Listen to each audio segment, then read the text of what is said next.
Kwei, Elusa Maria, merci d'être là. Kwei, Patrick, Yvette, Clareza, j'imagine. Bonjour, Gina. Hola. Hola, querida Yvette, comment ça ¿Cómo es? va? ¿Ça va bien? ¿Y toi? Oh là là, ça va bien. Oui, il est quelle heure? Ça va? Ça va C'est... bien. Il est 5h18 le matin. Ahí. Il est 5h18. Bonjour, Elusa Maria. Est-ce que vous vous connaissez? Elusa Maria et Yvette? Non, non. Je vous présente, oui. Elusa, Yvette est mon étudiante au doctorat. Oh, enchantée. Et, Quelle et chance. Oui, oui, oui, et- je suis chanceuse. coucou Ali, coucou. Et Elusa, Yvette, j'ai participé à l'évaluation de son projet de mémoire de maîtrise. Mm. Ay, ¿Tú hablas español? yo hablo un poquito, sí, yo Oui, comprendo. c'est de Brésil, non? Ah, de Mais, Brasil. oui, je parle portugais. Ah, ok. Ah, super. Coucou Ali, coucou Webster. Ça Merci va? d'être Vous allez là. bien? Coucou Christian. Merci d'être là. Débuter, Kwei, Annyeong Aseyo. Hi everyone. Hola a todos y todas et bonjour à chacune et à chacun de vous. Merci infiniment d'être là. Je suis très contente de vous revoir, de vous voir. Alors aujourd'hui, le vendredi 27 octobre 2023, donc nous procédons à la dernière journée donc, du symposium et cette dernière session de cette dernière journée traduit finalement la clôture aussi du symposium 2023, le 3e symposium de la chaire UNESCO en démocratie, citoyenneté mondiale et éducation transformatoire pour les intimes des CEMEI.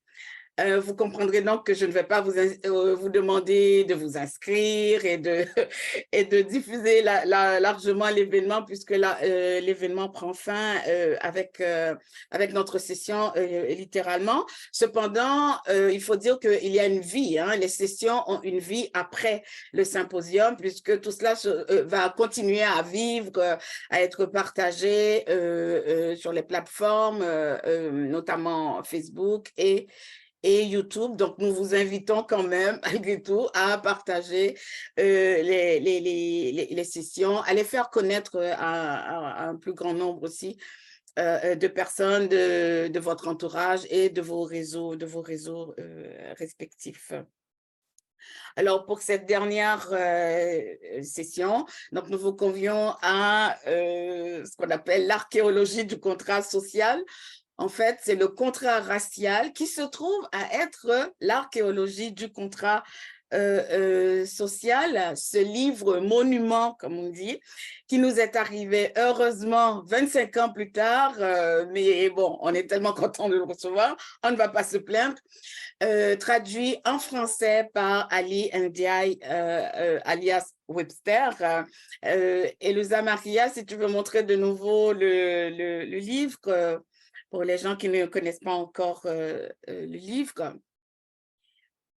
Alors, ce livre est dit un livre monument, donc traduit par Webster, mais écrit, qui a été publié en 1997, le 11 septembre 1997, imaginez-vous, par le philosophe états-unien d'origine jamaïcaine, Charles W. Mills.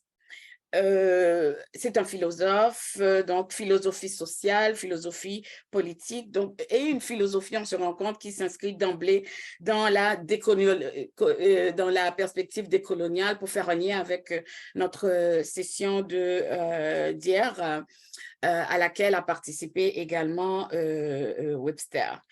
Alors, avant de poursuivre, j'aimerais qu'on remercie et qu'on applaudisse très fort Ali Ndiaye Webster pour sa réalisation.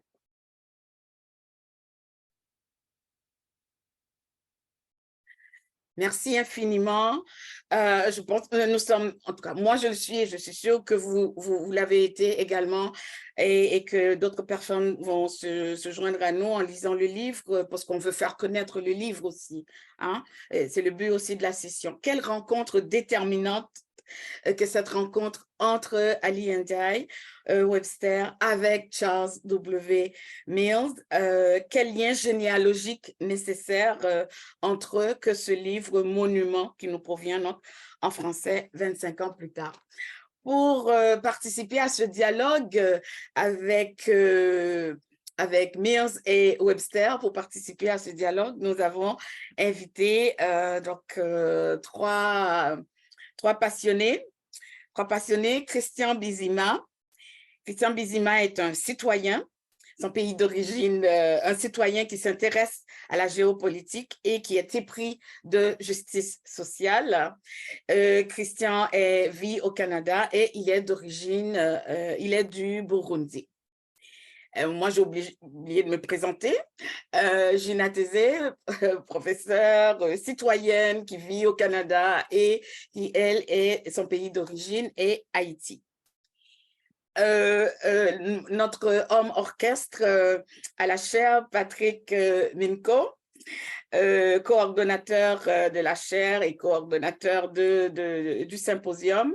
Il est chercheur à l'Observatoire des communautés noires du Québec. Il a soutenu son doctorat en ethnologie et son pays d'origine est le Gabon. Je prends le temps de nommer les pays d'origine aujourd'hui pour bien marquer notre lien aussi avec ce contrat racial.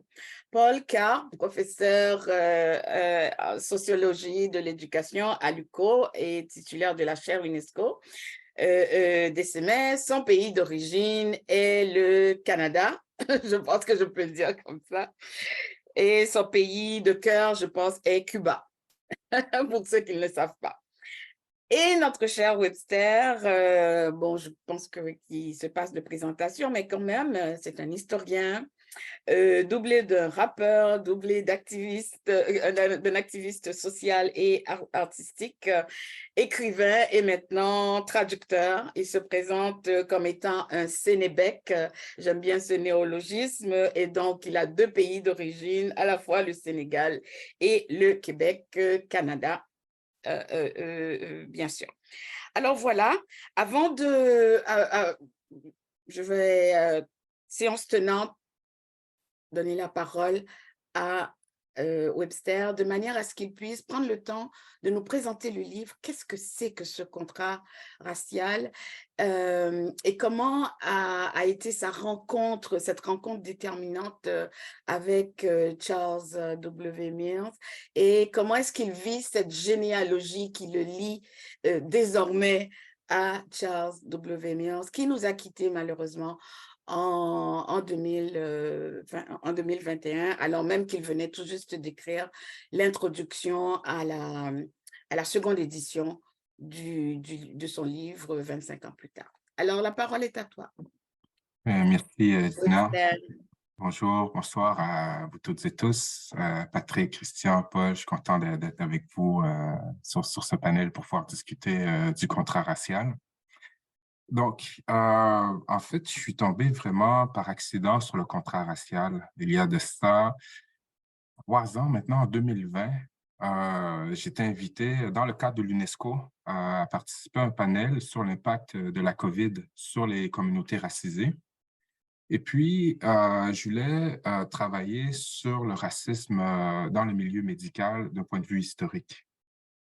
Et donc, je faisais de la recherche sur cette question-là et je suis tombé dans un article sur une simple phrase, « Le contrat racial de Charles Mills ». Et je dis, mais attends, mais je connais le contrat social, mais c'est quoi le contrat racial? Et donc, j'ai commandé le livre et je l'ai lu et j'étais tellement fasciné. C'est comme si chaque paragraphe avait réussi à mettre en mots ce qu'on ressentait, les choses à propos desquelles on lutte, mais il avait pu en donner un cadre conceptuel, finalement, et réussi à conceptualiser nos luttes, nos militances dans un cadre philosophique. Et comme on pourra parler du contrat racial plus tard, mais comme j'avais écrit à Charles Mills de moment, pour moi, c'est comme s'il avait découvert la théorie du tout concernant les luttes antiracistes. C'est-à-dire qu'il a su rassembler l'histoire, la sociologie, la philosophie, l'économie, tout ça en un ensemble d'analyses antiracistes. Et j'étais vraiment impressionné par cet ouvrage-là. Et ce qui est particulier, c'est que la fin de ma lecture du contrat racial a coïncidé avec l'assassinat de George Floyd aux États-Unis. Je pense peut-être à une semaine d'intervalle, même pas. Et suite à ce meurtre-là, j'ai été invité plusieurs fois dans les médias pour commenter le meurtre et aussi pour commenter tout cet éveil autour du racisme systémique, donc la discussion qui commençait à s'installer dans l'espace public. Et donc, j'ai beaucoup analysé ces questions-là à travers ce que je venais de lire de Charles Mills. Et d'ailleurs, mon père, désormais, une expression, il dit c'est millsien. Quand on parle de manque de représentativité, quand on parle de racisme systémique, quand on parle d'épistémicide, mon père dit toujours c'est millsien. Donc, c'est une lecture vraiment qui change notre manière de voir les choses. Et en le lisant, ben, je me suis dit, mais est-ce que c'est traduit en français, ce livre-là? Et en fouillant rapidement, je me suis rendu compte que ça n'avait jamais été traduit en français. Pourtant, ça a été publié en 1997, jamais traduit en français. Et tout d'un coup, je me suis dit, mais ça doit vivre en français, ça doit vivre dans nos sphères francophones. On ne peut pas que laisser ça dans la sphère anglo-saxonne. Et donc, je me suis dit, je vais le faire. Si ça n'a jamais été fait en 25 ans, on ne peut pas attendre 25 autres années. Et ça, c'est un peu la folie qui m'habite, c'est-à-dire, je pense à quelque chose, je vais me plonger, sans même trop penser plus loin. Ça, je ne suis pas un traducteur, je ne suis pas un philosophe, mais je me suis dit, ça doit vivre. Bon, je veux dire, je connais l'anglais, je connais le français. Le pan d'histoire qui est raconté, je le connais très bien. Je me suis senti assez outillé pour pouvoir le faire. Mais bien sûr, je n'avais pas les outils philosophiques, surtout en lien avec le vocabulaire. Et donc, j'étais accompagné de deux philosophes, Naima Hamrouni et Rio Wachong. Et elle connaissait Charles Mills, connaissait l'œuvre de Charles Mills. Et donc, j'ai pu rebondir vers elle quand je voulais vérifier tel ou tel concept, comment ça se dit en anglais versus comment ça se dit en français. Et donc, elles m'ont vraiment apporté une aide précieuse. Et c'est comme ça que je me suis attelé à la tâche de traduire une œuvre philosophique, n'étant ni philosophe, ni traducteur. Et à mi-chemin, je me suis dit, mais qu'est-ce que je fais là? Et il faut comprendre que pour moi, je ne connaissais pas Charles Mills, je ne connaissais pas le contrat racial et je croyais un peu traduire une œuvre obscure.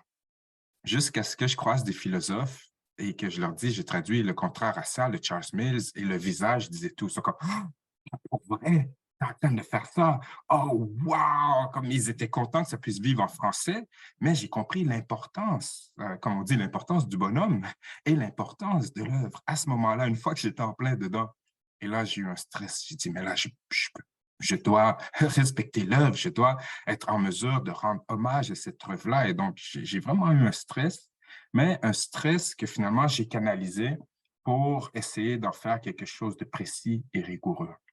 Et donc, j'ai passé au moins 1 an et demi quotidiennement à travailler sur ce texte-là pour m'assurer que je laisse aucune pierre non retournée, comme on dit, et essayer de m'imprégner le plus que je pouvais de cette œuvre-là. Et je dirais, les gens me demandent toujours, mais comment ça a pris 25 ans pour traduire cette œuvre-là? Je dis, ben, c'est en raison du contrat racial. C'est-à-dire, ça a pris un non-philosophe, un non-traducteur pour traduire cette œuvre-là. Et ça, disons que ça veut dire beaucoup de choses, finalement, pour le monde de la philosophie, qui est encore très dominé par la pensée eurocentrée, par la pensée occidentale blanche. Et en fait, le contrat racial, entre autres, comme dit Mills, sous-tend le contrat social. Et donc, le contrat racial est la manière dont on a pu construire le monde moderne avec l'esclavage, avec la colonisation, la manière dont on a déshumanisé les personnes racisées, que l'on a racisées à travers le contrat racial. D'un point de vue capitaliste et pour l'exploitation. C'est-à-dire que le contrat racial est un contrat d'exploitation. Comme le dit Mills, je vais citer, il dit « Le contrat racial est un contrat entre ceux catégorisés comme blancs au détriment des personnes non blanches qui en sont l'objet au lieu d'être le sujet. » Et donc, ce contrat est un contrat d'exploitation, un contrat d'expropriation. On le voit dans les Amériques, on le voit en Océanie, un contrat de colonisation. Donc, on le voit encore dans ces lieux-là. Et c'est un contrat, finalement, qui crée une personnalité morale à deux vitesses. La personne et la sous-personne. La personne qui a des droits, des privilèges, et la sous-personne qui a moins ou pas de droits, moins ou pas de privilèges, intimement liés à la notion dite de race. Et donc, on va associer le concept de personne au blanc et le concept de sous-personne au non-blanc. Et donc, ça va intimement accompagner la révolution scientifique que les Européens vont vivre au 18e siècle, où, avant le 18e siècle, on va associer la civilisation, on va associer le progrès, on va associer l'illumination, disons, à la religion. Donc, ça va être une vision dichotomique du monde d'un point de vue théologique, chrétien versus non-chrétien. Les chrétiens sont les représentants du progrès, de la civilisation, et les non-chrétiens sont ceux qui n'ont pas de civilisation, sont ceux qui sont considérés comme des sauvages ou des barbares. Et d'ailleurs, c'est comme ça qu'on amorce la colonisation des Amériques, c'est comme ça qu'on amorce l'esclavage transatlantique. Mais avec la révolution scientifique européenne, on va glisser d'une vision théologique du monde tranquillement vers une vision scientifique ou pseudo-scientifique. C'est à ce moment-là, au 18e siècle, qu'on commence à catégoriser les êtres humains et c'est là que naît la notion de race. Et donc, tranquillement, cette notion qu'on associe au christianisme, le progrès, la civilisation, eh bien, ça va glisser vers un élément dichotomique blanc-non blanc. Les blancs sont le progrès, les blancs sont la civilisation, les non-blancs sont les sauvages, sont les barbares qu'on peut se permettre de coloniser, qu'on peut se permettre de réduire en esclavage. Donc, et ça, ben, c'est un contrat qu'on applique avec la violence et le conditionnement idéologique. Donc, l'esclavage, c'est pour le bien de ces personnes-là. La colonisation en Afrique, c'est une mission civilisatrice. Et donc, je pourrais peut-être arrêter là parce que de toute façon, les autres éléments vont transpirer dans le reste de la conversation, mais je dirais que ce sont vraiment les bases du contrat racial. Merci Webster d'avoir mis la table pour nous. Belle synthèse du livre déjà pour nous donner envie de réagir et j'aimerais, vous voyez la charge émotionnelle qu'il y a dans les mots de Webster et donc je pense que moi en tout cas j'ai reçu cette charge à travers les mots français de Webster. Pourtant, j'avais parcouru des chapitres du livre il y a très longtemps de ça, au siècle dernier, comme dirait Paul, en anglais. Mais la charge émotionnelle que j'ai reçue en français a été déterminante pour moi. Et j'imagine que ce fut la même chose pour nos panélistes. Alors, sans plus tarder, je vais donner la parole on commence avec, en ordre alphabétique des prénoms. Christian, on t'écoute. Comment a été ta réaction émotionnelle à la lecture du livre de Webster? Ben, premièrement, 5 minutes, 5 minutes, ça va? Ça va. Premièrement, je voudrais aussi vous remercier pour cette opportunité. Pour ceux qui ne le savent pas, je suis ici effectivement en tant que citoyen. J'ai participé avec le Fonds de recherche québécois à une question citoyenne qui était de démystifier la notion de race humaine au pluriel. Parce que un jour, pendant le COVID, j'avais décidé d'être bénévole et à ma surprise, quand je suis allé remplir le formulaire, j'ai vu qu'il y avait une place pour la race, si j'étais de couleur blanche ou noire, peu importe. Et cela m'avait effectivement un petit peu choqué. Et quand j'ai vu cette opportunité, je me suis dit, pourquoi ne pas participer à ce projet que je trouve, il était temps, je trouve, qu'on puisse engager le citoyen, que aussi il puisse, avec le peu de moyens qu'il a, s'exprimer. Donc, aujourd'hui, je trouve que j'ai cette chance et je vais en profiter effectivement pour vous dire que quand j'ai vu, quand j'ai lu le contrat racial, la première des questions que je me suis posée, c'était est-ce que ce contrat est à durée déterminée ou indéterminée? Parce que je ne peux pas croire que ce genre de contrat peut être indéterminé, mais ça a l'air d'être indéterminé parce que personne n'en parle, ou plutôt on en parle, mais on ne veut pas que le contrat, à un moment donné, prenne fin. Mais une des raisons pourquoi je me dis que je vais participer à ce panel, c'est peut-être pour aussi m'engager à ce que ce contrat, à un moment donné, on puisse voir la fin. On puisse se dire assez, c'est assez. Sans émotion, bien sûr, sans... je ne sais pas c'est qui disait que l'émotion est nègre et tout, mais non, vraiment, sans effusion de sang. Parce que je pense qu'aujourd'hui, si on regarde ce contrat racial, effectivement, il y a que effectivement, une histoire très, je dirais, difficile à avaler, hein, parce que ça continue aussi, que ce soit par, je dirais, les guerres interminables dans nos pays où on est obligé finalement de fuir et où, si ce n'est pas créé par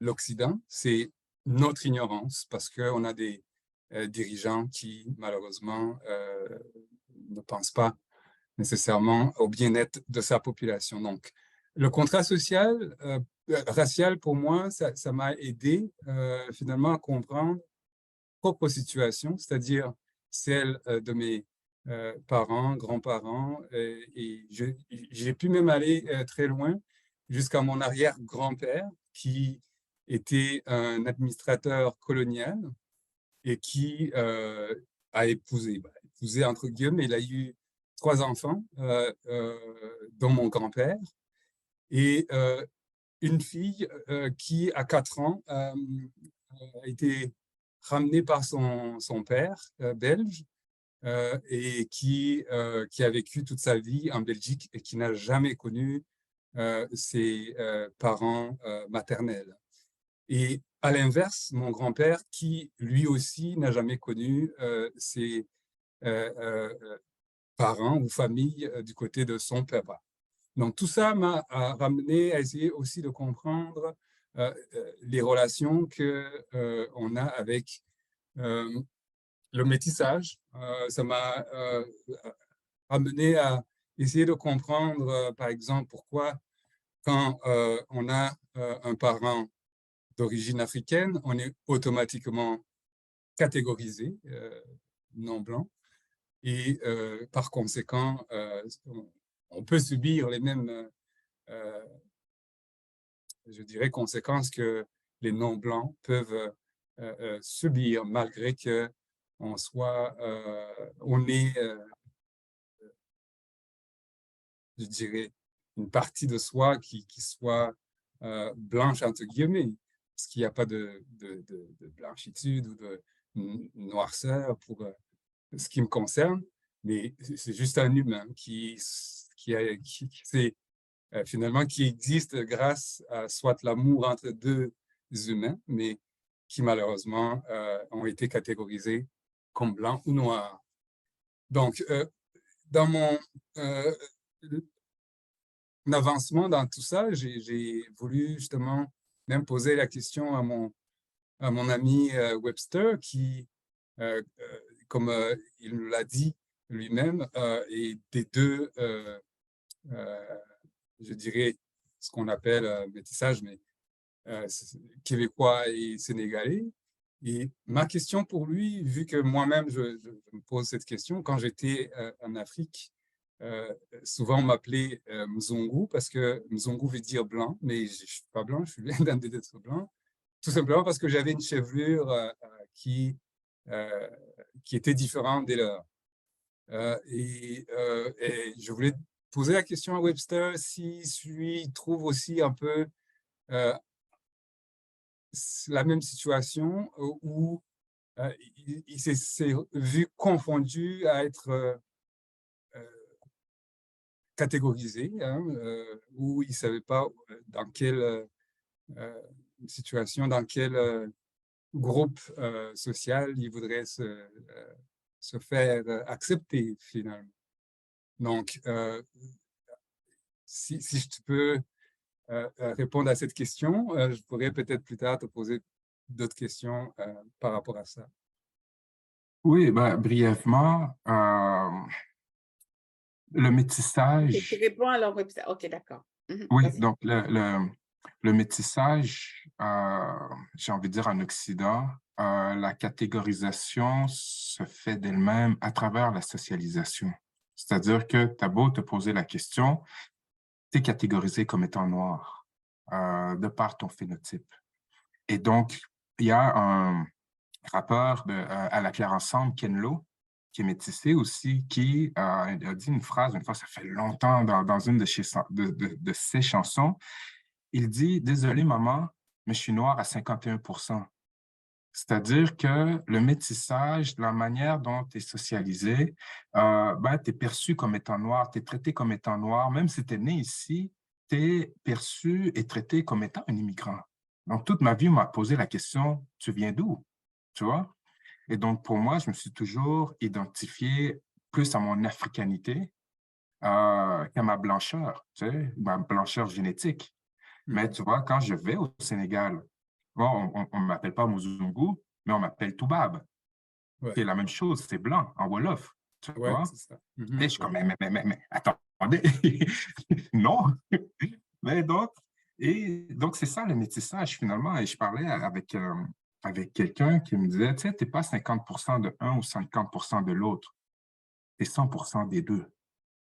Et donc, à un moment donné, c'est que le métissage, il y a une intellectualisation qui doit accompagner ça. Malheureusement, où est-ce que tu dois réfléchir à ce que tu es et ta place, où tu te situes, tu vois. Et pour moi, dans la vingtaine, j'ai dû me créer cette vision de mon humanité liée à deux cultures. Et de là, justement, est née l'expression Sénékeb, original, métis, pure laine. Parce que je suis tout ça à la fois. Et il n'y a pas de guide, il n'y a pas rien pour t'accompagner dans cette réflexion-là quand tu es un jeune garçon, un jeune afro-québécois à Limoilou dans les années 80, 90, tu vois. Et donc, c'est à la force de réflexion, de discussion que j'ai pu un peu trouver ce positionnement. Mais ce n'est pas tout le monde qui s'en sort, tu vois. Il y a des gens qui portent le fardeau longtemps. Ouais. Merci pour cette réponse. Oui. Et merci pour ta question, Christian, on tient bien le dialogue avec Webster.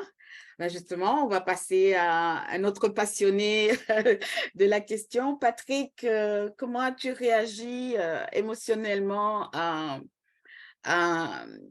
au livre de Webster, aux mots français de Webster, des mots de Mills mis en français par Webster? Comment as-tu réagi émotionnellement? Entre parenthèses, vous voyez que j'insiste beaucoup sur la notion d'émotion, d'accord? Justement, selon une perspective décoloniale, manière à remettre l'émotion dans le cadre de l'académie, en épistémologie, dans la construction des savoirs, remettre l'émotion à sa juste place, ce que la philosophie et l'éducation en général ont congédié l'émotion, malheureusement. Alors moi, je tiens à remettre l'émotion au centre avec la raison, tout simplement. Un tango raison et émotion. On t'écoute, Patrick. Alors, moi, j'ai eu une double émotion. parce que je connais Webster depuis une dizaine d'années. Et le fait que ce soit quelqu'un que je connais, quelqu'un de proche qui traduise ce monument, comme tu as dit, ça m'a touché. En plus, un rappeur, pour certains qui considèrent cette musique comme une sous-culture, pour moi, c'est un beau pied de nez à toutes ces personnes qui pensent comme ça. Donc déjà, je le remercie pour ce travail. Ensuite, l'émotion par rapport au livre, c'est une émotion un peu plus générale, en fait. Je me suis dit, comment ça se fait qu'en 2023, on soit à parler de contrat racial, en fait. Qu'on soit à parler de la place des Noirs, qui ne sont pas considérés comme des humains ou des sous-humains. Je trouve que c'est une aberration qu'en 2023, on soit en train d'en parler. On est dans un pays où, à quelques milliers de kilomètres, il y a un autre pays où les Noirs, quand ils sont arrêtés, ils se sentent déjà coupables parce qu'ils ont peur de se prendre une balle, tout simplement. Dans un monde où on fait la concurrence des tragédies en Afrique, on n'en parle pas, et ça, j'en veux aux médias occidentaux, mais j'en veux aussi à notre communauté de ne pas de ne pas porter ces conflits sur le devant de la scène. On n'en parle pas, tout simplement. Donc, moi, je n'ai pas été éduqué en faisant la concurrence des tragédies ou la concurrence des mémoires. Mais quand je vois comment sont traitées certaines tragédies en Afrique ou partout dans le monde, ça me choque. En 2023, on en soit là. On ne devrait même pas avoir une session sur le sujet. Pour moi, c'est juste une aberration. Mais donc, c'est une émotion. Ça a ouvert une émotion un peu plus large, en fait, sur l'état du monde, sur l'état de la communauté noire en général. Et donc, j'évite de parler avec mes émotions en général, mais là, ça coulait de source, en fait. J'ai même pas eu à réfléchir, c'est juste sorti comme ça. Donc, c'est ma séquence émotion. Merci, Patrick, pour ces témoignages. Patrick, est-ce que tu voudrais, comme Christian, poser une question ou bien parler directement à Webster? Qu'est-ce que tu aurais envie de lui dire maintenant, à la suite de ce que tu viens de dire? Au-delà de toute mon admiration, j'aimerais lui poser la question de quand il voit les échos aujourd'hui, dans le monde d'aujourd'hui, d'un livre qui date de 1997, la façon dont on parle des Noirs, la façon dont Mills parle des Noirs dans le livre, comment le contrat social, comment le contrat racial traite les Noirs, on les traite de sauvages, on les traite de mots, en fait, des sous-hommes. Et quand on voit les exemples dans le monde, en France, des ministres de l'Intérieur ont utilisé ces termes-là pour catégoriser des Noirs en France. Nicolas Sarkozy a parlé de racaille, de Karcher, de termes comme ça. Ce sont des faits qui datent d'il y a quelques années. Donc, j'aimerais avoir son ressenti sur le fait que c'est toujours d'actualité, en fait. Et on a juste à écouter à regarder la télé, écouter la radio, se connecter sur Internet pour voir ces faits-là, en fait. Et donc, j'aimerais avoir... je sais déjà plus ou moins ce qu'il va dire, mais pour la communauté, pour la communauté de la session, j'aimerais avoir son avis sur le sujet. Oui, merci déjà pour les bons mots, c'est vraiment apprécié. Merci pour la question aussi. C'est ça qui est particulier, c'est que le contrat racial est toujours d'actualité. Et même encore ce matin, je lisais par rapport à la question en Palestine qu'on vit en ce moment, un rabbin qui disait ces gens sont des animaux, ils n'ont pas besoin d'aide humanitaire. Et donc, le vocabulaire d'animaux sauvages, barbares, on le voit encore. Quand on parle des ghettos, qu'on parle de jungle urbaine, comme tu disais, les termes qui sont utilisés même pour les manifestations qu'il y a eu cet été en France, c'est un vocabulaire qui est intimement lié au contrat racial qui contribue à déshumaniser ces gens-là. Et Mills, ce qu'il dit dans le contrat racial, c'est que ces personnes, de par leur sauvagerie, entre guillemets, rendent l'espace sauvage et l'espace sauvage ensauvagise ces personnes-là. C'est comme si c'est un cercle infini, finalement. Et c'est particulier, puis je ferai peut-être le lien avec une interrogation de Christian un peu plus tôt. Est-ce qu'on dit, mais pourquoi est-ce qu'on n'en parle pas nécessairement? Et est-ce qu'il est déterminé ou indéterminé, ce contrat-là? Et ça fait le lien avec ta question, Patrick, aussi, c'est que Mills, ce qu'il dit, c'est que le contrat racial se réécrit. Il y a une réécriture perpétuelle du contrat racial et il s'adapte aux événements. Pour faire le lien aussi avec notre panel d'hier, quand on parlait de décolonialité, la manière dont les gens parlent de décolonisation, d'intersectionnalité, mais sans nécessairement suivre avec des actions, des concepts qui deviennent un peu des slogans, ben c'est ça, c'est que le contrat racial s'adapte aux événements pour recadrer le tout. Et Mills, il divise le contrat racial d'un point de vue chronologique en deux périodes, deux moments. Le contrat racial de juré et le contrat racial de facto. Le contrat racial de juré, ce serait peut-être depuis environ l'arrivée de Christophe Colomb dans les Amériques jusqu'à la deuxième partie du 20e siècle, où là, la suprématie blanche, elle est pensée, voulue, mise de l'avant, clamée, et on va construire des politiques autour de la suprématie blanche. On pense aux lois Jim Crow aux États-Unis. On pense à nos lois migratoires racistes ici au Canada au début du 20e siècle, où est-ce qu'on empêche l'immigration chinoise, on empêche le droit de vote chinois en 1895. On veut passer des lois pour empêcher l'immigration noire. On veut faire du Canada un pays blanc. Et c'est dit comme ça, c'est pensé, c'est voulu. La suprématie blanche de jury. Et puis, à la mi du 20e siècle, on commence à dire, hein, ouais, suprématie blanche, on va un peu la reléguer aux marges. Hein, on va mettre ça sur le dos des skinheads, on va mettre ça sur le dos du Ku Klux Klan, on va mettre ça sur le dos des nazis. Hein, ça devient les boucs émissaires sur lesquels on dit, ah, ce sont eux les suprémacistes blancs, et on va l'évacuer de notre manière de voir nos sociétés.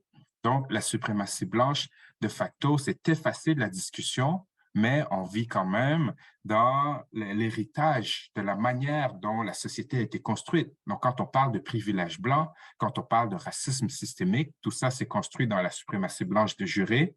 Et maintenant, de facto, mais on enlève la suprématie blanche de la discussion, puis on l'envoie aux marges. Donc, au lieu d'être au centre, on l'a repoussé vers les marges.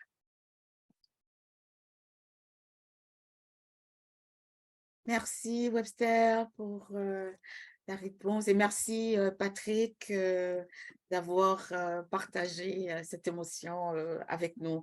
On t'aime bien ému aussi, t'inquiète pas, t'inquiète pas. Merci Patrick. Paul, je suis sûre que tu as hâte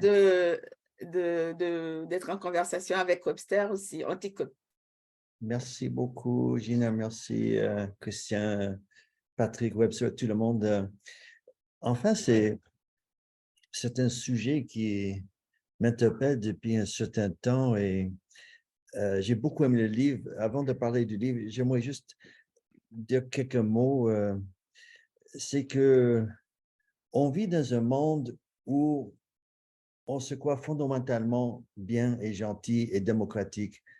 En même temps, on est ancré dans une mission de militarisation, de tuerie, de confection des armes, les xénophobies, les migrations massives du Sud, destruction planétaire, l'environnement, le néolibéralisme, toutes sortes d'injustices, très peu de gens qui ont toutes les ressources et beaucoup de gens.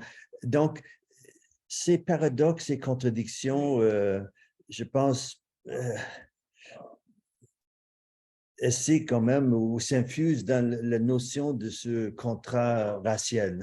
On peut accepter le contrat racial parce que fondamentalement on est bien et il y avait toute une implication de la religion et puis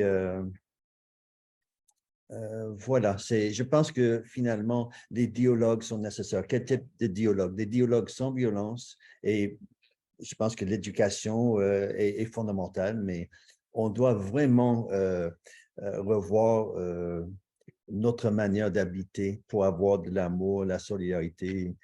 Voilà. En ce qui concerne le livre, j'ai aimé, il y avait des petites phrases et quand les Blancs disent justice, ils veulent dire juste nous. C'est beau. Les questions de l'exclusion des femmes, ils parlent du féminisme. Il parle du contrat racial et l'espace.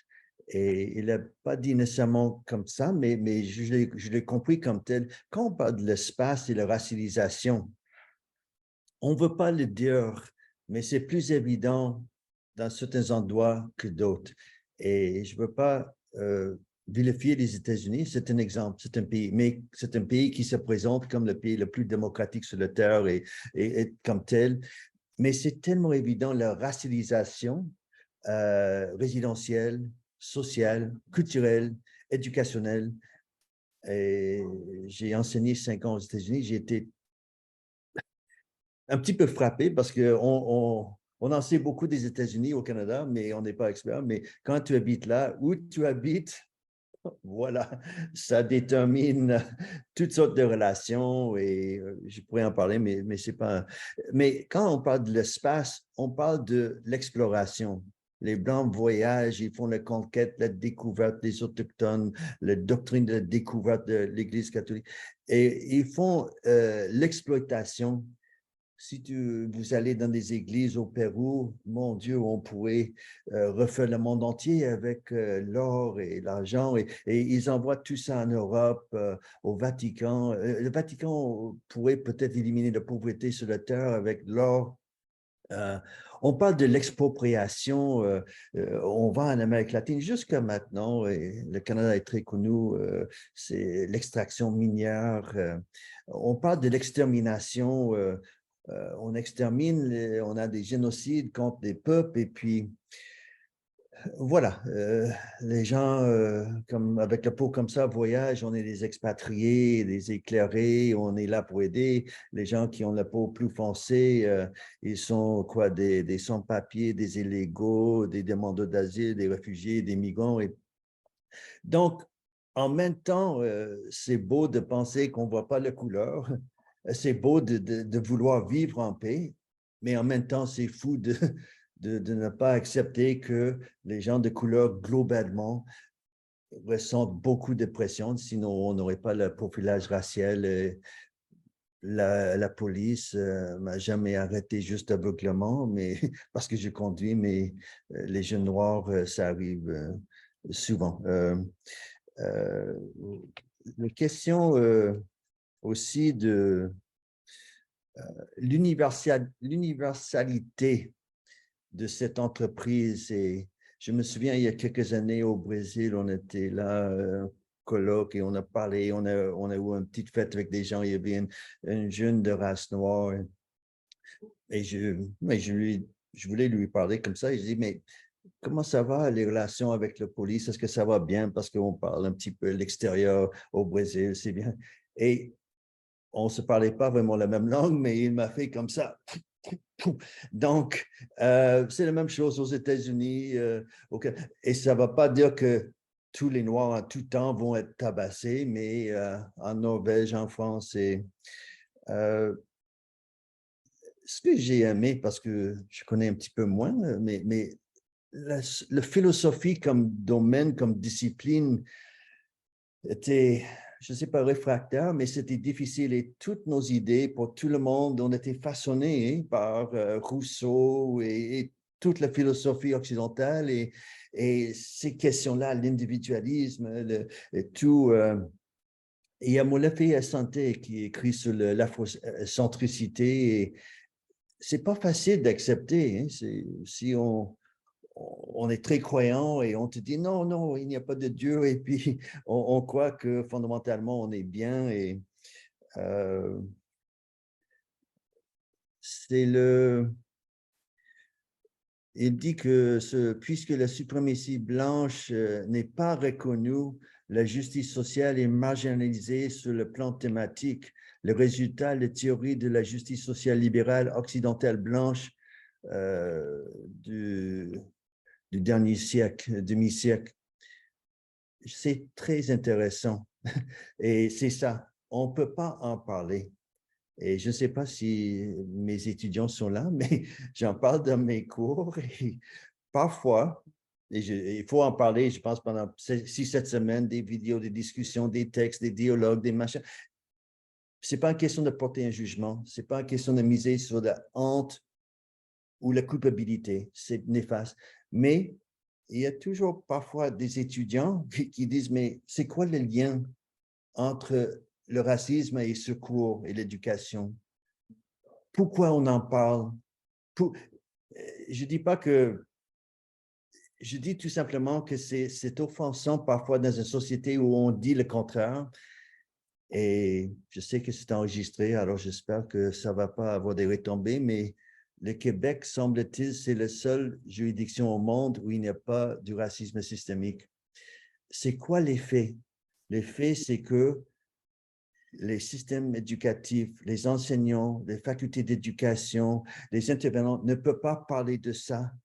Il n'y a pas de fonds, pas de formation, pas de ressources, pas de ligne directrice, pas de curriculum, pas de pédagogie. Et Joyce Echequan et d'autres, quand on a des cas qui sont visiblement des cas de racisme systémique, on ne peut pas vraiment l'étiqueter. Les gens le déplorent. C'était annoncé par le gouvernement qu'il y avait un consensus majoritaire. Non, la plupart des gens, surtout des gens de couleur, beaucoup de gens ont été contre. Voilà, je vais terminer avec ça, mais la question que j'aurais pour Webster, et c'est une question pour ouvrir le débat, mais c'est ça la question, je pense, sur laquelle je travaille, Gina et bien d'autres. L'éducation, c'est un espace d'émancipation et de conscientisation ou c'est un espace de reproduction sociale? Et je comprends que ça peut bloquer des gens. Et les bébés ne sont pas nés racistes, on le devient. Mais l'éducation, comment tu le vois? Tu as un petit peu d'espoir et je pense que l'éducation formelle, informelle, non formelle. Voilà, merci. Oui, merci. Il y a beaucoup d'éléments là. Et effectivement, je pense que l'éducation est centrale. Et lié à l'éducation, il y a bien sûr cette diversité culturelle, bien sûr, mais idéologique aussi. Et donc, s'il y a plus de gens qui portent ces visions-là, va permettre de changer la manière de faire l'éducation. Mais ça prend plus de représentativité dans le corps enseignant, plus de représentativité dans la hiérarchie aussi, c'est-à-dire des doyens, des doyennes, etc., de tout au long de la pyramide. Parce que sinon, le système actuel ne fait que se recopier, copy-paste. On copier-coller depuis, depuis des siècles. Et souvent, les gens vont dire, le racisme, c'est un manque d'éducation.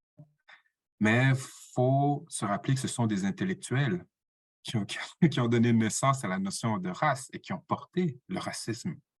Donc, ce n'est pas qu'une question de manque d'éducation de point de vue académique, mais bien d'éducation, comme tu disais, formelle, non formelle, informelle. Parce qu'il y a un concept que je trouve très important chez Charles Mills, qui nomme l'épistémologie de l'ignorance. La manière dont l'ignorance est construite. Et donc, le contrat racial qui est appliqué par la violence et par le conditionnement idéologique est intimement lié, justement, ou crée du moins cette épistémologie de l'ignorance. Donc, une épistémologie de l'ignorance qui fonctionne de différentes manières, c'est-à-dire que c'est un mécanisme de protection pour les gens du bon côté, en guillemets, du contrat racial, c'est-à-dire que on va se protéger. Montesquieu disait dans De l'esprit des lois, en parlant de l'esclavage, ça c'était au 18e siècle, il écrit ça, je pense que c'était 138 ou 48, il écrit, ces gens, il fallait les déshumaniser, sinon on allait se poser des questions sur notre propre chrétienté. Et aujourd'hui, au 21e siècle, on peut changer chrétienté pour humanité. Et donc, il y a ce mécanisme de protection pour se dire, mais comment est-ce qu'on peut traiter des êtres humains de la même manière, de cette manière-là? Donc, cette déshumanisation-là est extrêmement importante. Et cette épistémologie de l'ignorance permet aussi de créer justement cette altérité-là, de la justifier. C'est tantôt, Christian, quand tu parlais de l'émotion est nègre, c'est Senghor qui dit ça. Léopold Sédar Senghor, qui était grand poète et président du Sénégal, eh bien, est l'un des fondateurs, le cofondateur du mouvement de la négritude avec Aimé Césaire et les sœurs Nardal aussi, il ne faut pas les oublier, des femmes qu'on a expulsées de l'histoire. Eh bien, lui disait justement, l'émotion est nègre et la raison est hellène, grecque, blanche. Et donc, même dans quelqu'un qui porte le mouvement de la négritude, on retrouve cet élément de l'épistémologie de l'ignorance, de cette construction d'une Afrique qui est émotionnelle, d'une Afrique aussi qui n'a pas d'histoire. L'épistémologie de l'ignorance, c'est ça. Quand je parlais de la mission civilisatrice, c'est ça aussi. Et donc, pour contrer cette épistémologie de l'ignorance, ben, on en revient justement à l'éducation. Où est-ce que des thèses comme celle de Charles Mills et bien d'autres gens pourront être mises de l'avant, soit à travers le milieu académique ou en dehors du milieu académique. Et souvent, ce que je dis dans le travail que je fais, pour faire pour bifurquer, je travaille en histoire afro-québécoise, afro-canadienne, et ce que je dis toujours, c'est qu'il faut sortir l'information des livres. Parce qu'il y a des livres qui existent, mais ce n'est pas tout le monde qui a envie de lire. Ce n'est pas tout le monde qui a même cette capacité de lire. Et donc, il faut sortir du cadre littéraire pour amener l'information à travers, que ce soit des pièces de théâtre, des émissions, des podcasts, des murales, des plaques XY. Donc, on a cette manière de faire qui, parfois, empêche la bonne propagation de ces informations-là. Donc, on le laisse dans le cadre éducatif académique, mais il y a tellement d'autres manières de faire. Et je pense que c'est en prenant en compte ces différentes manières de faire qu'on peut faire circuler ces idées et ne pas attendre que les gens aient soudainement envie de lire ou qu'un gouvernement comme le gouvernement Legault, qui est un gouvernement raciste, xénophobe et islamophobe, décide de parler de la manière dont la suprématie blanche a contribué à façonner le monde moderne. Tu sais? Et donc, on ne peut pas attendre après ça. Mais on fait quoi à partir de ce moment-là? Donc, c'est là que je pense qu'on rentre, on entre en jeu, on entre en scène. Merci Paul pour ta question et merci pour tes commentaires et ta question et Webster pour ta réponse. On comprend en pensant au contrat racial, on comprend que finalement, le racisme ne pouvait pas ne pas être. Hein. On a l'impression que le contrat racial nous présente un peu les ressorts du racisme même. Oh là là, que d'émotions, que de connaissances en même temps, que de raisons, effectivement. Je pense à Senghor qui parle de l'émotion est nègre et la raison est hellène. Et il y a aussi Hegel qui dit que la philosophie n'est pas possible en Afrique. L'Afrique ne peut pas, puisqu'elle elle n'a pas de temps, hein, elle est en dehors du temps et donc elle ne peut accoucher d'une philosophie. Ça, c'est de Hegel aussi. Alors, la philosophie, il faut vraiment... Je suis sûre que Olga sera d'accord avec nous. Il faut vraiment la déconstruire, cette philosophie coloniale et raciste, en fait. Je suis sûre qu'il y a beaucoup de gens qui voudraient te parler, Webster. Alors, j'ouvre la discussion. Levez la main Zoom, s'il vous plaît, si vous voulez commenter. Exprimer aussi une émotion vis-à-vis de ce que vous avez entendu aujourd'hui, ou bien si vous avez lu le livre. Alors, qui commence?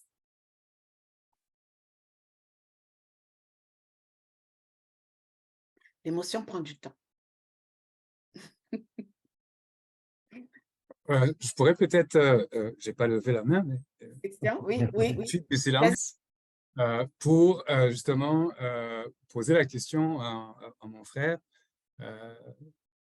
par rapport à l'intégration, je dirais, parce que Quand on arrive au Canada, par exemple, on nous parle beaucoup d'intégration. Comme moi, j'aimerais savoir si vous ne trouvez pas qu'il y a eu ou qu'il y a une illusion dans ce qu'on appelle l'inclusion. Hein? Est-ce qu'on peut vraiment se reconstruire? Est-ce qu'on peut se sentir intégré à 100% dans cette société et comment y arriver? Et sinon, pourquoi c'est devenu une illusion finalement? Oui, ben, je pense que le terme illusion est très bon, c'est-à-dire que pour bien des gens et le gouvernement en place, intégration rime avec assimilation. C'est-à-dire qu'il faudrait que tu laisses tout à la porte, puis que tu t'assimiles à la vision que ces gens ont de la québécité, qui est une vision blanche, francophone et catholique. Et même si tu voudrais, tu le seras jamais complètement. Et donc, finalement, c'est comme si tu fais juste courir sur un tapis roulant, tu vois? Donc, tu as tout laissé tomber, tu as tout laissé à la porte, mais en plus de ça, tu ne seras jamais comme intégré à 100%, comme tu le désirais, tu vois? Et je pense à mon père qui est arrivé au Québec en 1970. Donc, ça fait plus de 50 ans qu'il est là.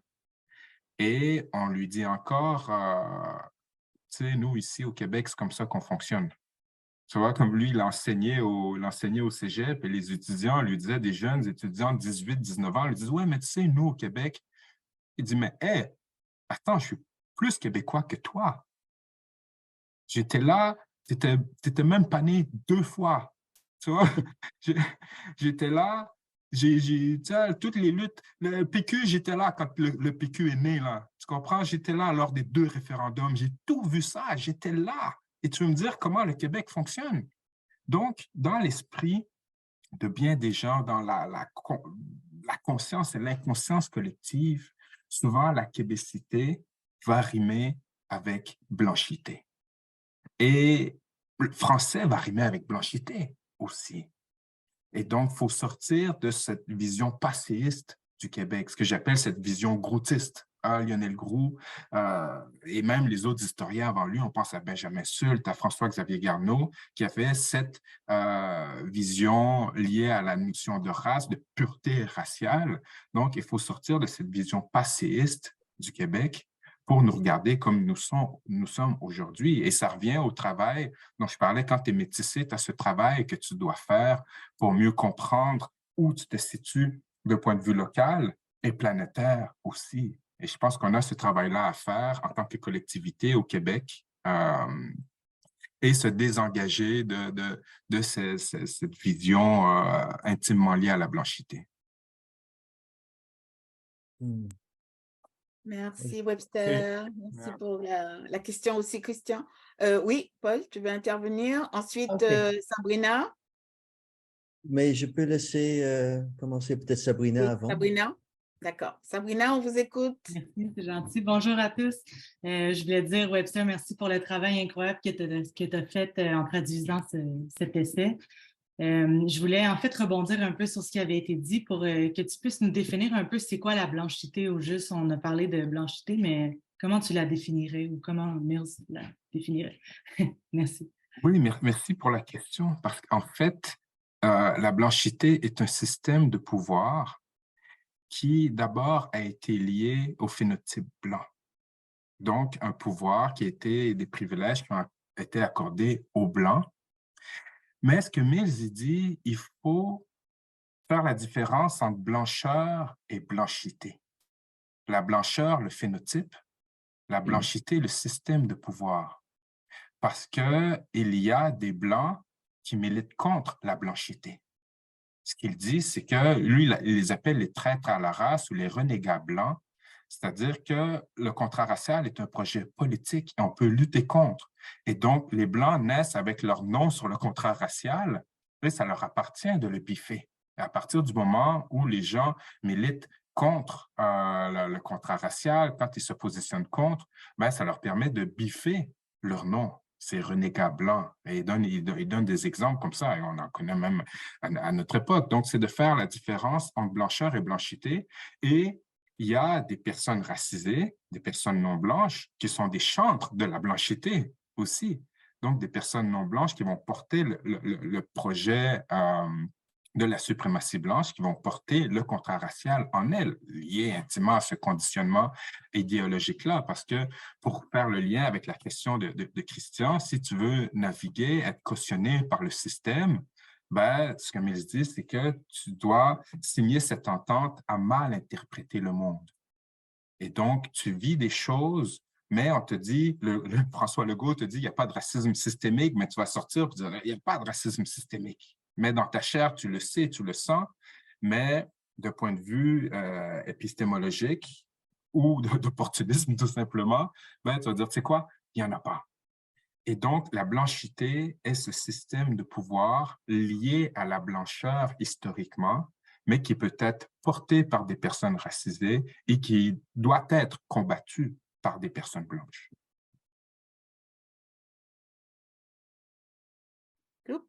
Merci, merci Webster, merci Sabrina pour la question.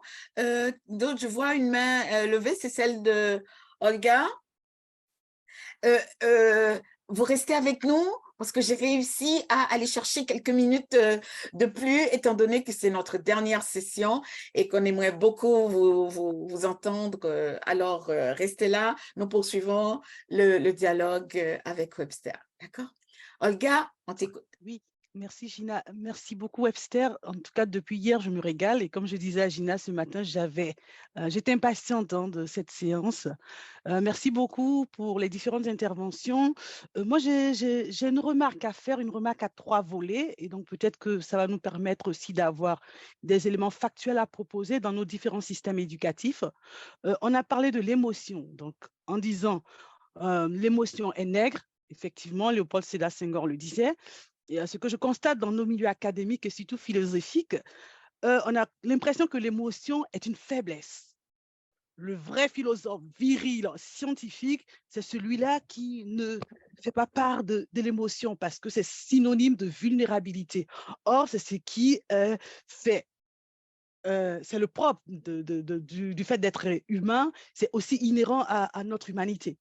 Et à la question de la religion, j'apprécie bien que vous évoquiez cela parce que autrefois, dans les colonies, on a apporté la civilisation occidentale, on a apporté la religion, le christianisme, et en réalité, c'était donc pour asservir, puisque ce qu'on retient de versets phares, c'est si on te tape sur la joue gauche, ton la joue droite, sois pauvre ici et au ciel, tu seras riche. Et pendant ce temps, les terres sont pillées, ils sont dominés, asservis, sans réagir.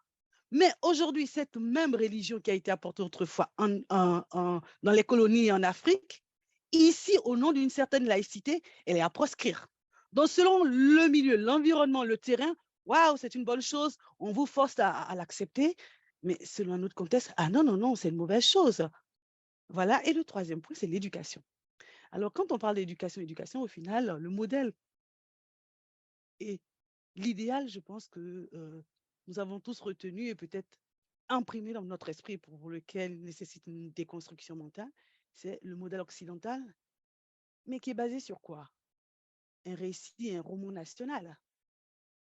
Et pourquoi est-ce que je fais allusion à ça? C'est parce que je constate que le roman national est biaisé ou est une information ou est rempli d'une information partielle parce que dans le roman national, on peut parler de méséducation même parce que les informations qu'on donne à nos populations, à nos élèves, à nos enfants dans les classes, c'est toujours par rapport à nous, de notre point de vue, de dominant, et jamais du point de vue aussi des autres. Comment concevoir que l'histoire de l'Afrique ou de certaines colonies vont être mieux retranscrites ou mieux comptées par le colon? Donc ça aussi, il y a quelque chose à creuser, à revoir. Donc, est-ce qu'au niveau de l'éducation, je dis qu'il ne faudrait pas plutôt que l'éducation, en réalité, elle soit globale, elle soit complète, dans le sens où on donne l'information, pas l'information qui nous arrange pour les citoyens, les peuples, devenir, mais plutôt toutes les situations du point de vue de l'Occident, du point de vue des zones périphériques également. Voilà la remarque et qu'est-ce que vous en dites? Merci. Et merci Merci pour Olga, merci Olga. Webster, peut-être que comme le temps avance, on va prendre quelques questions, prends-les en note et comme ça tu pourras conclure en une seule fois, d'accord? Parfait. Ça te convient? D'accord. Merci Olga pour ta question. Yvette, on t'écoute. Je veux juste Oui. préciser qu'il y a aussi une question dans le chat. Oui. Est-ce que j'interviens? Ah oui, Oui. d'accord. Attends un petit qu'est-ce que je fais? C'était 17h27. Yvette, tu peux attendre un petit peu, étant Oui, donné oui. que la question était là bien avant, d'accord? Alors, c'est une question qui nous vient de Marie Broder-Gélina, qui demande, est-ce que Mills explique que les institutions telles que l'éducation et la santé reconduisent le contrat social? En tout cas, c'est ce que j'observe. C'est ce qu'elle observe, Marie. Donc, la reconduction ou bien la reproduction du contrat social en éducation et en santé, est-ce que Mills en parle? Alors, oui. Webster, tu peux prendre en note? Oui. Tu peux prendre en note, comme ça on passe aux autres questions et puis tu pourras y répondre par la suite. Yvette, on t'écoute? Oui, mais j'ai eu l'expérience de lire les livres et moi, j'étais toujours prof d'histoire en Amérique latine. J'enseignais aussi un peu en France, ici au Québec aussi, en école secondaire. Et je suis aussi étudiante de doctorat. Et donc, cette théorie même me fait réfléchir mon projet de thèse. Et pour moi, c'était comme un cadre théorique des choses qui m'inquiètent depuis mon enfance.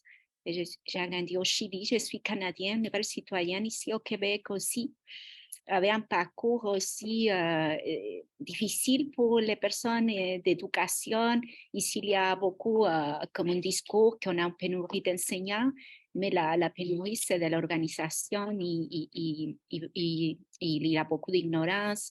Moi, j'ai comme 4 diplômes en éducation et j'ai beaucoup de misère ici à m'intégrer vraiment, avoir une dignité au travail. C'est pour ça que j'ai préféré retourner aux études pour avoir la liberté, même peut-être d'immigrer une autre fois. Et une des choses qui pour moi être comme le plus important de les contrats raciaux était réfléchir au racisme civilisationnel épistémologique. Et parce que je vois comment en éducation, on a laissé toujours dehors les savoirs, par exemple en Amérique, les savoirs des peuples originaires, les savoirs des territoires, les savoirs de l'Afrique, c'est le continent plus ancien de la planète. Et on a toujours, jusqu'à aujourd'hui, on enseigne juste les savoirs de l'Europe. Donc, et même moi, comme prof d'histoire, moi, j'ai démissionné d'un plan de système éducatif. C'est difficile. Et une autre chose que j'ai trouvé importante, c'est la réflexion de les mots, par exemple, de catégoriser des personnes, surtout aussi des personnes de Première Nation étant comme barbares, parce qu'ils étaient différents à sauvages, parce qu'ils voyaient que sauvages étaient aussi avant les Européens. Et donc, c'est ça qui m'a fait comme, je ne sais pas si tu peux comme clarifier ces concepts. Moi, ça m'a fait un peu comme, surtout comme on enseigne ou voit l'histoire et toutes ces catégorisations des humains. Parce que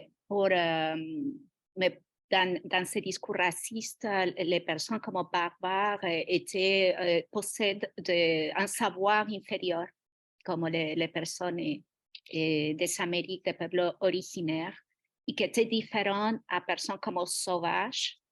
Donc, il faisait un peu de différenciation entre ces deux concepts.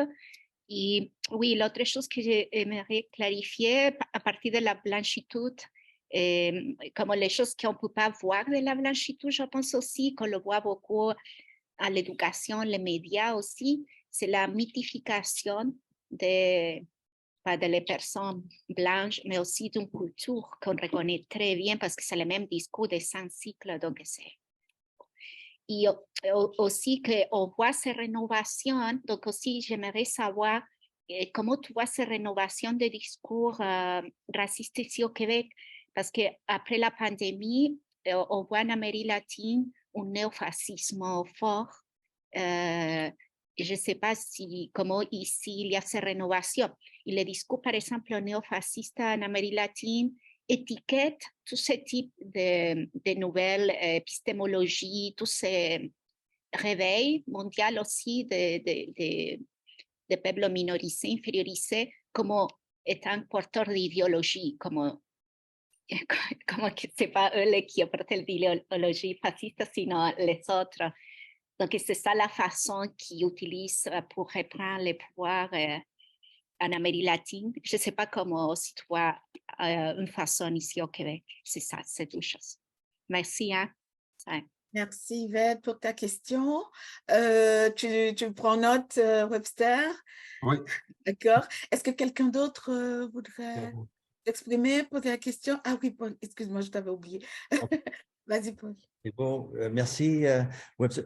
J'ai une petite question, mais c'est une question, je pense, qui a une certaine pertinence.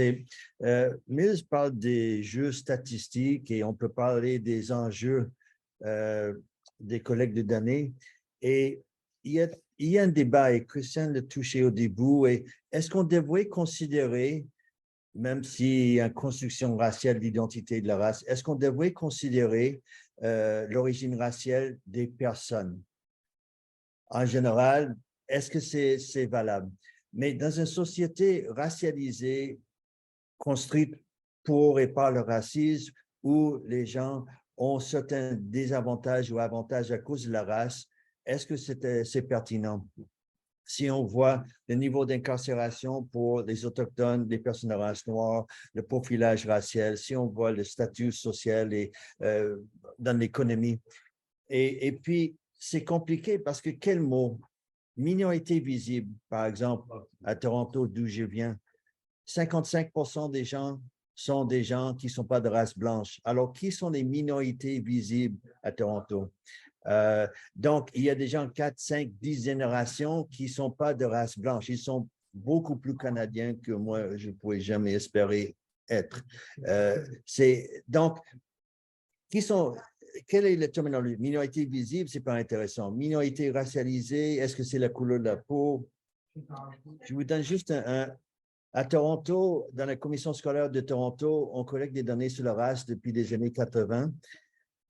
C'est problématique, mais on a compris qu'ils ont pu constater que 3 fois le nombre, plus de nombre de jeunes de race noire décrochent que les gens de race blanche.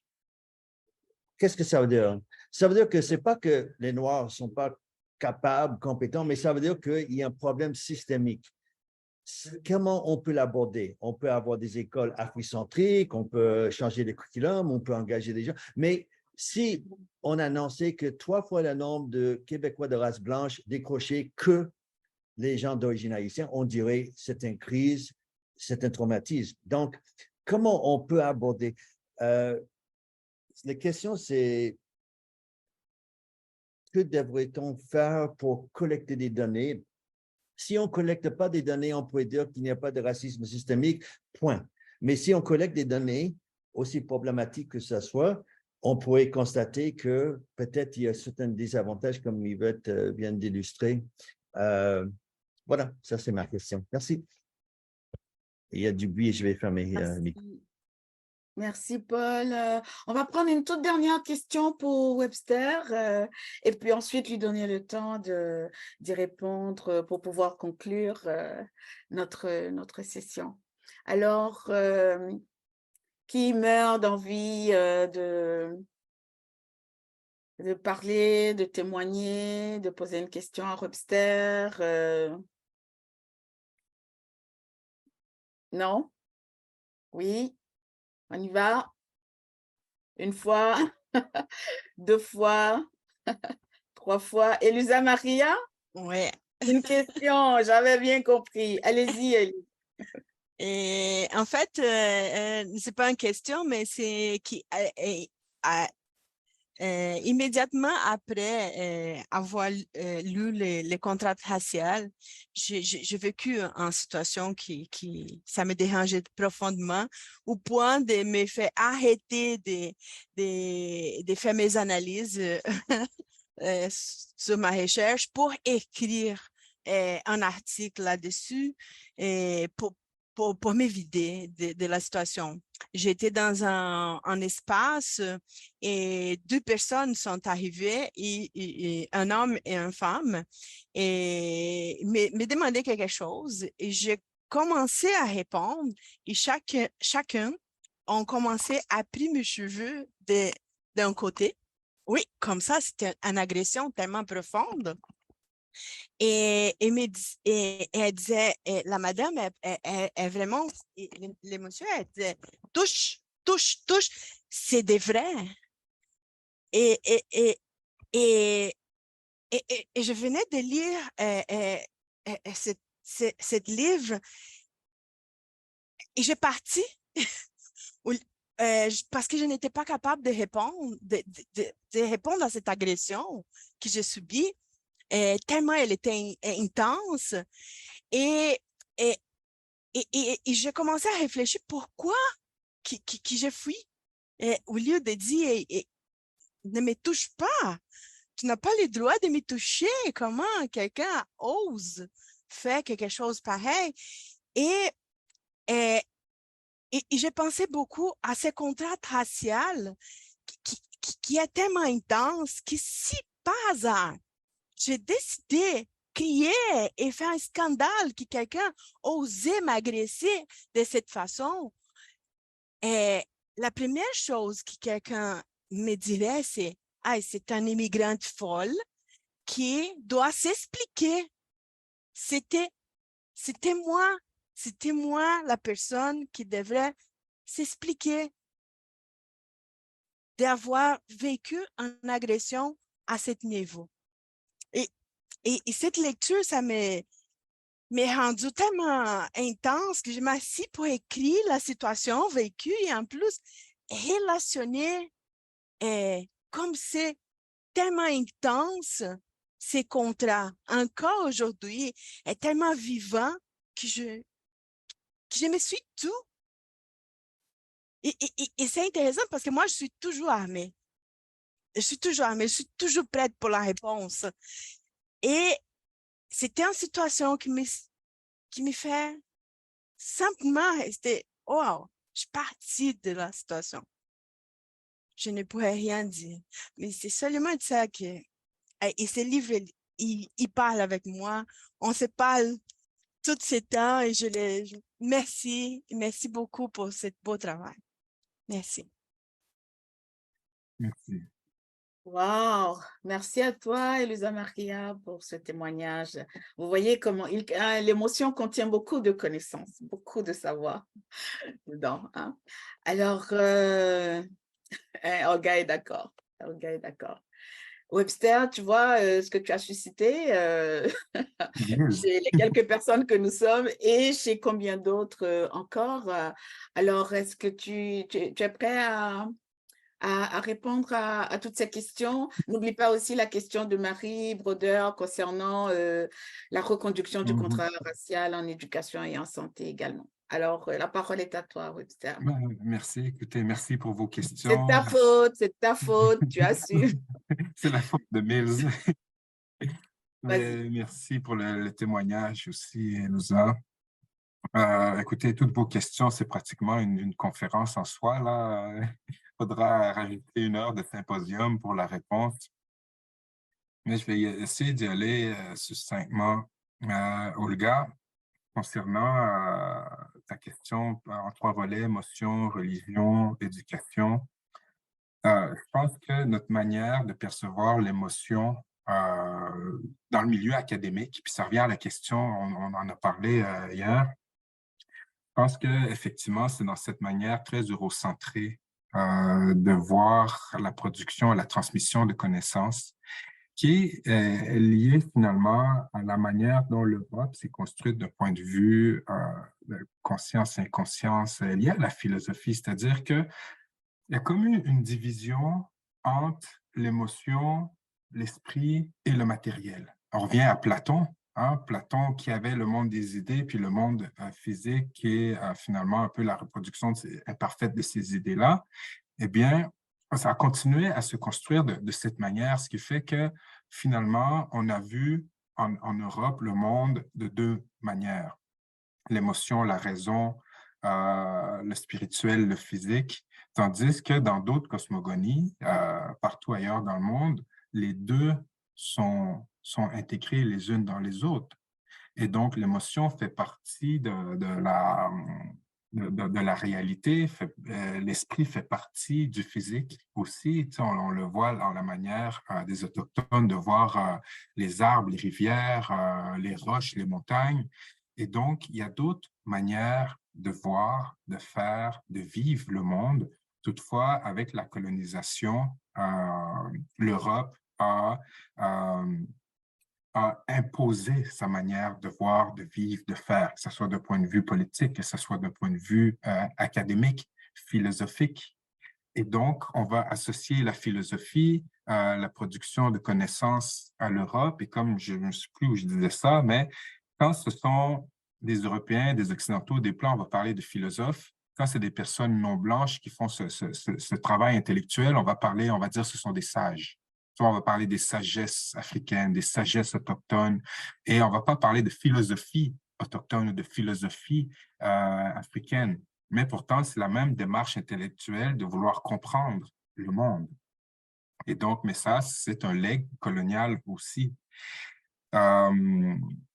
Donc, c'est pour l'éducation aussi, je dirais, c'est un peu la même réponse. Pour ce qui est de la religion au Québec, ben, on a acheté la religion dehors. Je pense que c'est intimement lié à la grande noirceur et au rôle qu'a joué la religion comme schème de contrôle social et comment c'était intimement lié à la politique aussi. À l'époque, la grande noirceur de Duplessis, tout ça, où le curé rentrait dans les maisons, disait, bon, mais vous allez faire tant d'enfants, puis vous votez pour tel, tu sais. Donc, le Québec a évacué la religion de son espace public et mental, mais il y a beaucoup de gens qui, en l'évacuant complètement, n'ont que cette vision de l'expérience québécoise de la religion. Donc, ne voient pas comment, autre part, les gens peuvent vivre la religion. C'est comme si tu es religieux, tu es niaiseux. Dans l'esprit de bien des gens. Donc, les gens ne comprennent pas qu'il puisse y avoir des personnes qui sont religieuses, mais qui ont une vision liée à la science ou XY. Donc, on veut complètement évacuer la religion. Puis, ben, finalement, ça devient un autre schème d'exclusion des personnes. On pense à la loi 21 du gouvernement Legault. Ce qui me permet de faire le lien vers la question d'Yvette, la question de Marie, je vais revenir. Parce que, Yvette, tu parlais de la pénurie d'enseignants ici. Donc, des gens qui ont des diplômes qu'on n'engage pas et des femmes qui portent le hijab, qui portent le voile et qu'on n'engage pas. Il y a une pénurie d'enseignants et on est mieux ne pas avoir d'enseignants pour enseigner à nos jeunes qu'avoir une femme qui porte le hijab. Et donc, c'est pour voir comment, justement, cette vision du Québec eurocentré, blanche, francophone, catholique, est prégnante. Donc, on aime mieux que nos enfants aient moins d'enseignants que d'avoir une personne qui porte ce symbole religieux. Et à aucun moment, on a été témoin de prosélytisme. On nous dit, le prosélytisme, on ne veut pas. Mais en fait, finalement, on se coupe de la force vive et on utilise ces prétextes-là pour continuer à exclure les gens. Et donc, des gens qu'on a exclus en raison de la notion de race, qu'on exclut aussi en raison de la spiritualité, de la croyance, de la religion. Pour revenir à la question de Marie, comme je disais tantôt, la réponse est oui. Donc, le contrat racial est perpétué par les institutions scolaires, académiques, par les hôpitaux. Et Paul, tantôt, a nommé le cas de Joyce Echaquan. On peut en nommer bien d'autres. Et de là, l'importance, justement, d'y intégrer les savoirs autochtones, les savoirs autres, afin d'avoir des systèmes de guérison qui sont plus appropriés aux personnes, que des personnes puissent être servies dans leur langue aussi. Et là, on touche à la loi 96 du gouvernement Legault, où est-ce que tout doit être en français et donc on coupe les gens de ressources, on les coupe de l'aide et encore une fois, ben, ça permet de solidifier, d'asseoir la suprématie blanche et le contrat racial. Et je le répète, le gouvernement Legault est un gouvernement raciste, xénophobe et islamophobe. Et il nous a tellement donné de preuves élection après élection, année après année. Et ce que je trouve déplorable, c'est que à chaque fois qu'il y a on est en campagne électorale, François Legault ou ses ministres vont tenir des propos racistes ou xénophobes à la télévision, à la radio. Et les médias ont de la difficulté même à le nommer comme tel. On va dire, ah, elle s'est mis les pieds dans les plats en parlant d'immigration, au lieu de dire, ce sont des propos xénophobes. Au lieu de dire ce sont des propos racistes. Ah, un commentaire suscite la controverse. Et donc, un système suprémaciste blanc qui se construit autour de la blanchité fait qu'il y a bien des gens qui ont de la difficulté à identifier quand c'est raciste, quand c'est xénophobe, quand c'est islamophobe. Pour faire le lien avec ou du moins pour répondre à la question de Paul et des statistiques et des origines liées à la notion de race, je crois que c'est important parce que ça nous permet de chiffrer, ça nous permet d'avoir une image. Tu sais, pour Christian et Patrick, qui comme moi ont passé beaucoup de temps à Québec, vous connaissez la relation qu'on a eue avec la police de Québec. Hein, comme combien de fois est-ce qu'on s'est fait intercepter, combien de fois est-ce qu'on a dû donner notre identité, donner nos cartes. On a fait une carrière en tant que profilé. Mais à aucun moment est-ce que ça a été enregistré. À aucun moment est-ce qu'il y a des statistiques qui sont sorties par rapport à ça, ce qui fait qu'aujourd'hui, la police peut dire « Oui, non, on n'en fait pas de profilage racial. Non, non, non, tout le monde est content. Vous voyez, il n'y a pas de plainte. Vous voyez, il n'y a rien à la déontologie. » Et donc, le fait de pouvoir cocher des cases nous permet par la suite de comptabiliser ces cases-là. Et je reprendrai, ou du moins je paraphraserai Ketanji Jackson, la juge de la Cour suprême afro-états-unienne, qui, quand la Cour suprême a invalidé l'affirmative action, l'action positive, elle dit « Ces gens nous ont exclus de la société liées à la notion de race. Donc, par la race, ils nous ont exclus de la société, mais elle ne veut pas nous faire re-rentrer en société par la race. » C'est-à-dire que c'est une notion qui a servi à l'exclusion, mais maintenant doit servir aux réparations, doit servir à la manière dont on va rééquilibrer la société.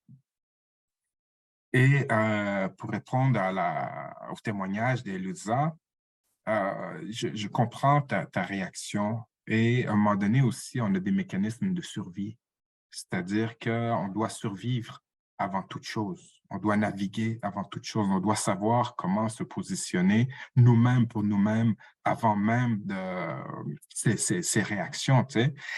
Et après ça, comme tu l'as si bien dit, c'est toi qui as le fardeau de la preuve après. Et tout au long des 19e ou 20e siècles, on a vu des personnes racisées, dans ce cas-ci des Afro-Canadiens, qui sont passés devant les tribunaux pour combattre les pratiques ségrégationnistes. Des gens à qui on empêchait de s'asseoir au parterre dans les salles de spectacle et qui allaient devant les tribunaux pour combattre la ségrégation, le racisme. Et c'est eux qui avaient le fardeau de la preuve devant des juges qui trouvent ces pratiques normales, qui n'ont même pas la grille d'analyse pour comprendre en quoi est-ce que c'est fautif. Et donc, c'est à toi, après ça, de te défendre devant, admettons, peut-être des administrateurs, des administratrices, devant des policiers, devant un juge qui, finalement, se demande qu'est-ce qu'il y a de mal à toucher les cheveux et qui voudrait peut-être bien les toucher eux-mêmes. Et donc, voilà, j'ai essayé de faire... Ah oui, puis aussi, je ne sais plus, c'est Yvette qui parlait du discours raciste et néofasciste, et peut-être je pourrais finir là-dessus là, pour nous libérer tout le monde, ou si je ne sais pas si d'autres gens voudraient intervenir, Christian, Patrick, Paul, sur tout ça. c'est la montée des discours racistes et néofascistes sont intimement liés au contrat racial et à la manière qu'on a de vouloir contrer le contrat racial. Parce qu'on assiste en ce moment à des gens qui se lèvent contre le contrat racial, qui nomment la suprématie blanche. Et Mise le nomme dans la nouvelle préface pour l'édition du 25 ans, il dit, en ce moment, on le voit partout. On l'a vu au Brésil, on le voit en France, on le voit aux États-Unis, on le voit en Hongrie, on le voit en Angleterre, on le voit au Canada, on le voit au Québec. Cette banalisation, cette normalisation du discours raciste est intimement liée aux gens qui se lèvent pour combattre le contrat racial. Parce que le contrat racial ne va pas se laisser juste éliminer comme ça.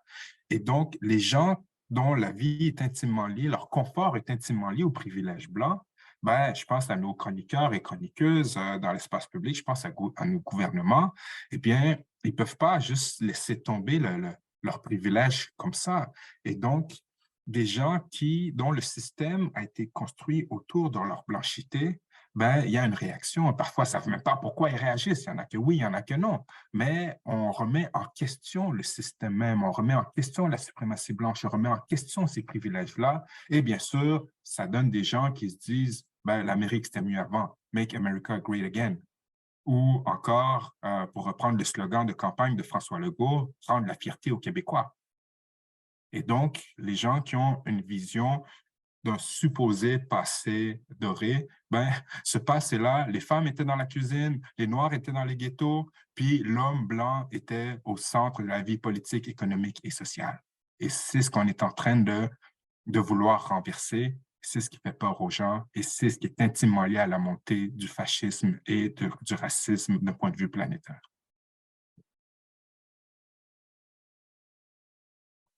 Webster.